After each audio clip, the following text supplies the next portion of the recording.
ये कुछ बातों को हटा दे और विकास के लिए बात कर ले। उनके क्या नारे होते? मंदिर मस्जिद, भारत पाकिस्तान, हिंदू मुसलमान, इसके अलावा कोई बात नहीं करते। अभी जैसे भाई बता रहे थे कि आजकल वीडियो वायरल किए जा रहे हैं, नफरतें फैलाने की कोशिश की जा रही है। तो मैं आप सबसे कहना चाहूंगा कि आप एक एक वोट की कीमत को समझना। एक एक वोट की कीमत बहुत ज्यादा है मेरे दोस्तों भाइयों। कई लोग हमारे निर्दलीय खड़े हो जाते हैं, उनकी कोई नाराजगी हो सकती है, इंसान है, रफीक भाई भी और आप भी, हम सब लोग इंसान हैं, कभी कोई बात हो सकती है।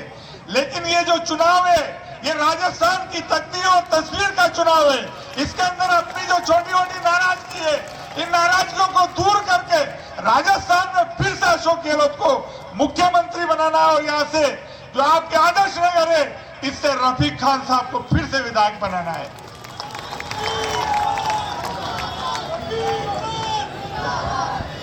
ये भारतीय जनता पार्टी के लोग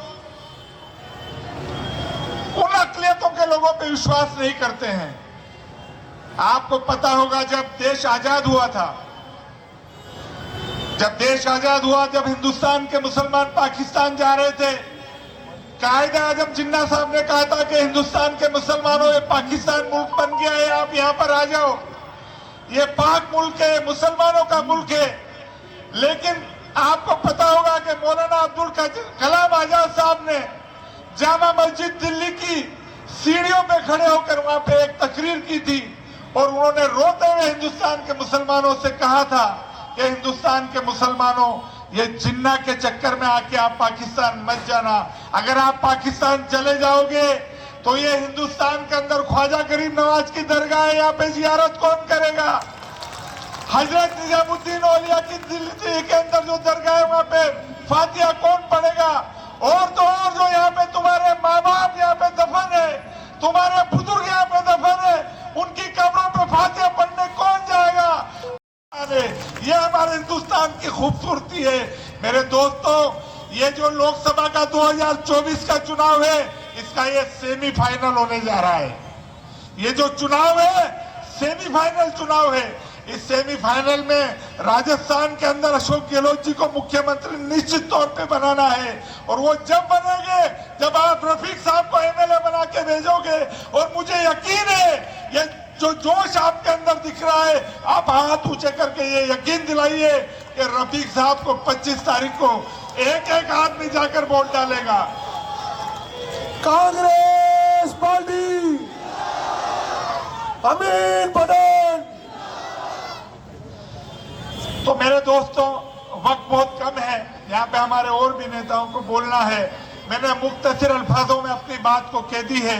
आप अपने जो भी दोस्त है, हिंदू परिवार है, उनसे भी आप जाके बात करें, उनको समझाएं, अपने लोगों को भी समझाएं कि 25 तारीख को एक एक वोट जाकर हमको डालना है। कोई अगर बाहर है तो उसको बुलाओ और उससे भी वोट डलाओ। कोई विदेश में गया तो उसको भी बुलाओ, दिल्ली बंबई गया तो उसको भी बुलाओ, लेकिन वोट डलाओ, क्योंकि एक एक वोट की कीमत है। बस मैं यही कहते हुए, मुझे यकीन है आप लोगों ने हाथ ऊंचे करके कहा कि आप यहाँ पे 100% वोटिंग कराएंगे। अगर आप 100% वोटिंग कराएंगे तो दुनिया की कोई ताकत रफीक खान साहब को एमएलए बनने से नहीं रोक सकती है। बाल मुकुंद आचार्य कौन है? ये 1995 में फिल्मों में मॉडलिंग करने गए थे, वहां फेल होकर यहां आए हैं। उसके बाद हाथोज में इन्होंने मंदिर माफिया की जमीनें बेचने का काम किया है कि वो बाबा है। ये बाबा इस आदर्श नगर विधानसभा क्षेत्र के गली मोहल्लों में जो हमारे हिंदू साहिबान के मंदिर हैं, उन मंदिरों को देख रहे हैं और मुसलमानों पे उसका एलिगेशन लगा रहे हैं कि मुसलमानों ने इन मंदिरों के पास में धूल मट्टी हो रही है। तो मैं पूछना चाहता हूं उस बाबा बाल मुकुंद आचार्य से कि यहां से जितने भी मंदिर हैं, जिन मंदिरों पे आप ताला लगा कर गए हो, उन मंदिरों के ताले पे एक भी मुसलमान ने कोई पत्थर की चोट या कोई हथौड़ी की चोट मारी हो तो हम हिंदू विरोधी हो सकते हैं। हमने नहीं मारी। मंदिर के साथ जातिवाद किया है तो तुमने किया है, जिम्मेदारी है तो उन पुजारियों की जिम्मेदारी है, हमारी जिम्मेदारी नहीं है। मंदिर संभालने का काम उस पुजारी को करना चाहिए। ये पूरे जयपुर शहर में हिंदूकरण की बात कर रहे हैं। हवा महल विधानसभा क्षेत्र से भाजपा ने उनको टिकट दे दिया तो एक कार्यकर्ता वहां गया। उस कार्यकर्ता ने ये कहा कि बाबा हमारे यहाँ सवरेज लाइन चौक हो रही है, इस सवरेज लाइन को खुलवा दो। तो बाबा ने एक भभूति दे दी कि जाके ये डाल दे, इस भभूति से खुल जाएगी। अब ये काम है और मुस्तकबिल लिखने वाले हैं आप लोग। आपको इस आदर्श नगर विधानसभा क्षेत्र में अमन और चैन चाहिए, सुकून चाहिए तो 25 तारीख को भाई रफीक खान के चुनाव निशान हाथ का बटन दबाकर इतनी भारी बहुमत से यहां से जिताकर भेजे कि हमारे वजीर आला आली जनाब अशोक गहलोत साहब अगली बार जब हम जीत कर यहां से जाएं और सरकार बनाए तो हमारा विधायक ना रहे, वो यहां हमें कैबिनेट मंत्री के रूप में मिले और ऐसे काम किए जो विधायक के रूप में काम किए। जब आदमी विधायक के रूप में इतने काम कर सकता है तो कैबिनेट मिनिस्टर की 200 गुना ताकत बढ़ जाती है। आप इस बात का अंदाजा लगा सकते हैं कि जब रफीक भाई की ताकत 200 गुना बढ़ेगी तो इस क्षेत्र में अमन और चैन और सुकून कैसे नहीं होगा। आपको अमन और चैन और सुकून के लिए इस कांग्रेस को वोट देना है। साथियों, हिंदू मुसलमान की बात करने वाली ये भारतीय जनता पार्टी, जिसको आप भली भांति जानते हैं, इनका नेचर आज से नहीं, ये 1980 से उससे पहले से आरएसएस के माध्यम से हिंदू और मुसलमान को लड़ाने की बात करते आए हैं। कांग्रेस की आवाज दूर तक जाएगी, सोए हुए देश को फिर से जगाएगी। अच्छे दिन मोदी के बस की बात नहीं, अच्छे दिन तो कांग्रेस ही लेकर आएगी।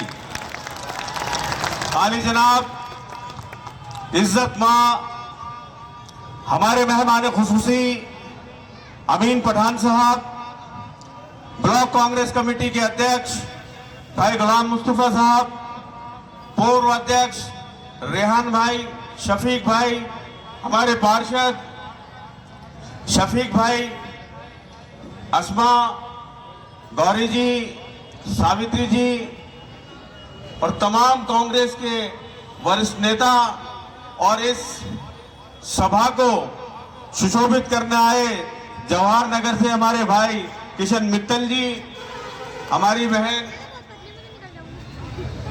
निधि जी और इस शानदार प्रोग्राम को आयोजन करने वाले मेरे भाई मोइनुद्दीन गुड्डू, अकबर भाई और तमाम लोहार समाज, हाजिरीन जलसा, अस्सलाम। कुरैशी हाथ हो जगह सलमान भाई के लिए जोरदार तालियां। अस्मा बादशाह जी।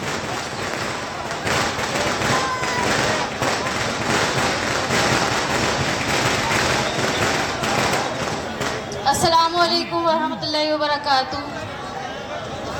सम्मानित मंच, सभी पार्षद साथी, जाकिर अंकल, मेरे दादाजी, सम्मानित मंच, ठीक है। तो मैं अकबर अंकल और गुड्डू अंकल का धन्यवाद करती हूँ कि उन्होंने इतना अच्छा प्रोग्राम रखा। और एक शायरी बोलना चाहती हूँ। अपनी शिकस्त का चेहरा वो कहाँ लेकर जाएंगे, अपनी शिकस्त का चेहरा वो कहाँ लेकर जाएंगे, हमसे मिली जिल्लत की हार वो सदियों तक ना भूल पाएंगे। बीजेपी सुन ले कांग्रेस की ललकार, बीजेपी सुन ले कांग्रेस की ललकार, पहले भगाया था गोरों को अब तुम छोरों को भगाएंगे। हो कमल या हो तिनके झाड़ू के, हो कमल या हो तिनके झाड़ू के, हाथ के हैं मोहताज और मोहताज ही कहलाएंगे। मैं आप सभी से ये बोलना चाहती हूँ कि हमारे जो एमएलए साहब हैं रफीक खान सर, उन्होंने 5 साल बहुत काम किया है, बहुत ज़्यादा काम किया है। उनके काम गिना भी नहीं सकती, क्योंकि इतना काम हमारे आदर्श नगर में हुआ है ना और कहीं रहेगा, क्योंकि हमारे विधायक बहुत अच्छे हैं, बहुत दिल से काम करते हैं, लोगों के बीच रहते हैं, जनता से जुड़कर काम करते हैं। काम की उनकी बात करें तो काम से गफलत करना उनकी फितरत में नहीं, वक्त उसका जवाब देगा, क्योंकि बहुत काम किए उन्होंने और जनता काम जनता की उम्मीदों से ज्यादा करते हैं, कभी किसी को निराश नहीं करते हैं। Request to all of you, please vote in support to our dearest MLA Rafiq Khan sir, make him win. Thank you, शुक्रिया। हमारे बीच में हमारे अर्जुन अजीज विधायक भाई रफीक खान साहब यहाँ तशरीफ ले आए हैं। उनका लोहार समाज की ओर से दिल की गहराइयों से रफीक खान साहब का इस्तकबाल और स्वागत इस मंच पे। आदरणीय विधायक साहब से कहूंगा कि ये जनता आपके लिए आतुर थी, आप सब हाथ हिलाकर इस जनता का अभिवादन स्वीकार करें।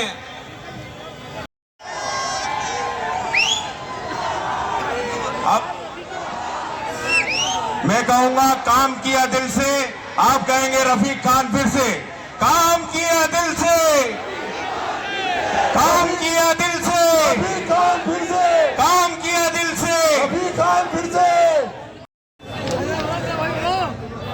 शाकिर भाई का अमीर हाजी साहब है, गुड्डू भाई साफा पहना है।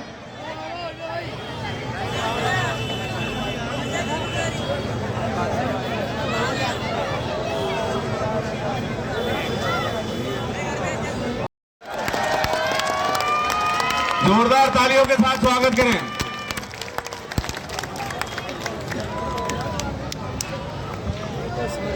मंच पे मेरे साथ उपस्थित आज हमारे यहाँ, कल तक तुम मेहमान बन के आते थे,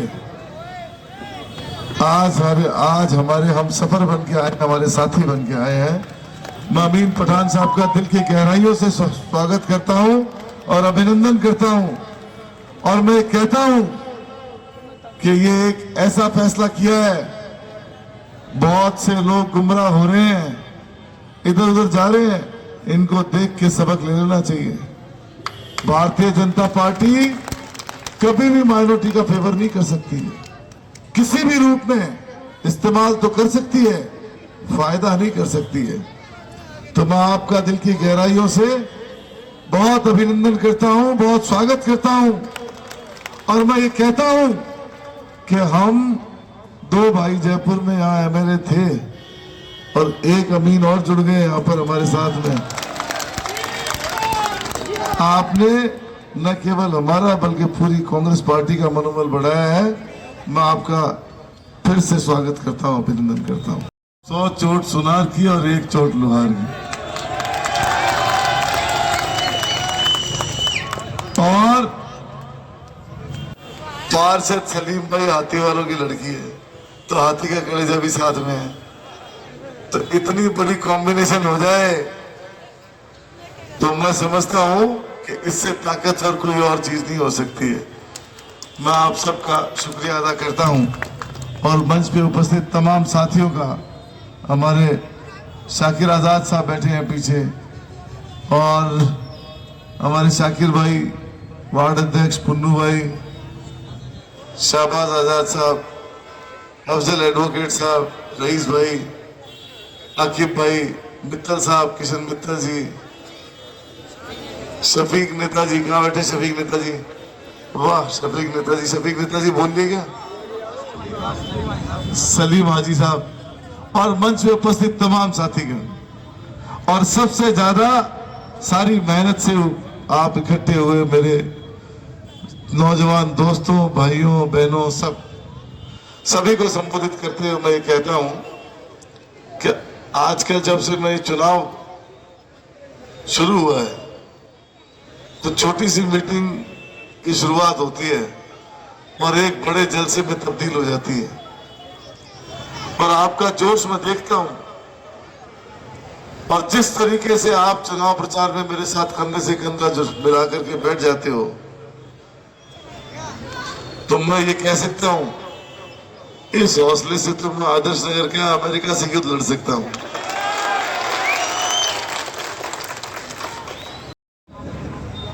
वक्त कम है, 4 दिन प्रचार के बचे हैं, और 7 दिन वोटिंग के बचे हैं। तो वक्त कम है, जितना दम है लगा दो। वक्त कम है, जितना दम है लगा दो। कुछ को मैं जगाता हूं, कुछ को तुम जगा दो। और एक एक आदमी, आजकल मैं फायदे का सौदा लेके घूम रहा हूं हर रोज। बहुत 7 दिन, आने वाले 7 दिन एक एक कार्यकर्ता, एक एक साथी, एक एक आदमी आदर्श नगर का रहने वाला, और खास तौर से लुहारों के खुर्रे पे ये पता नहीं लगता कि ये हाथी के कलेजे वाला है या लोहे की चोट वाला आदमी है। सब मिक्स है और इतने ताकतवर लोग बाग हैं।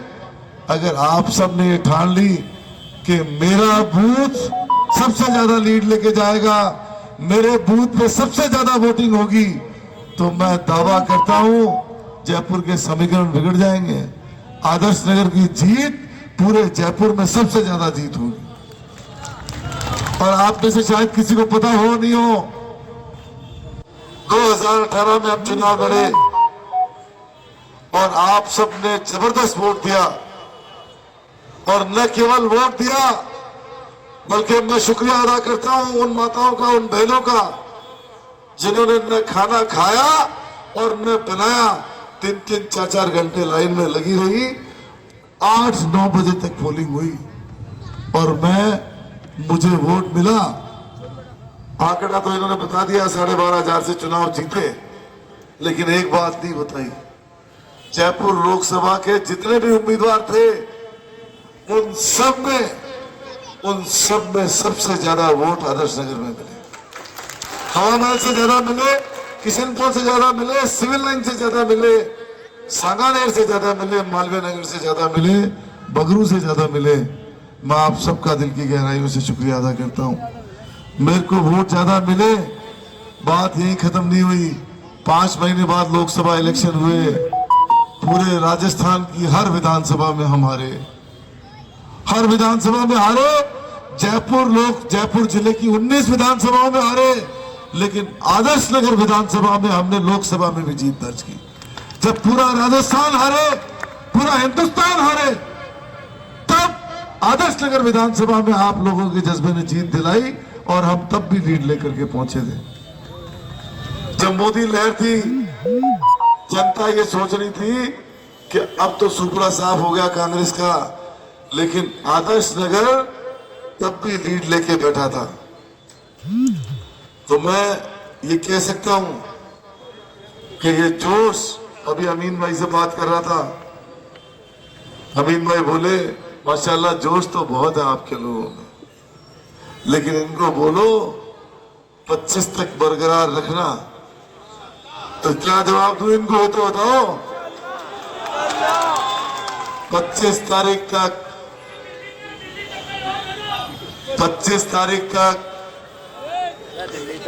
दिल्ली तक का जवाब दे दो लोकसभा के चुनाव। 25 तारीख तक 3 पे तो जश्न मनाएंगे।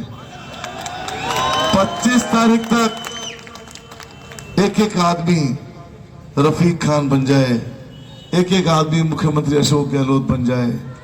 मैं आपको एक बात बताऊं, पूरे देश के अंदर इस बात की चर्चा है कि राजस्थान में सबसे ज्यादा काम हुआ है।